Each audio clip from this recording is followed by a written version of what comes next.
Unlock your Roblox dreams with that Apple gift card burning a hole in your pocket. Let's turn it into glorious Robux. First, gently scratch off the back of your Apple gift card to reveal the 16-digit code.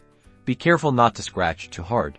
Next, open the App Store on your iPhone or iPad and tap your profile picture at the top right corner of the screen. On your account screen, find and tap the Redeem Gift Card or Code option. This will usually be near the top. Now, you can either use your camera to scan the code or manually enter the 16-digit code from your Apple gift card into the text field.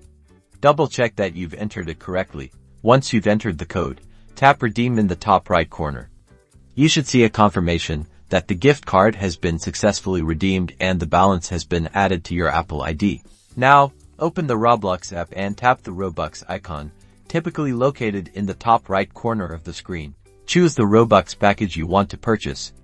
Make sure you have enough balance on your Apple ID from the gift card. Finally, an Apple payment confirmation screen will pop up. Use Face ID, Touch ID, or your Apple ID password to confirm the purchase. And that's it. Enjoy your Robux.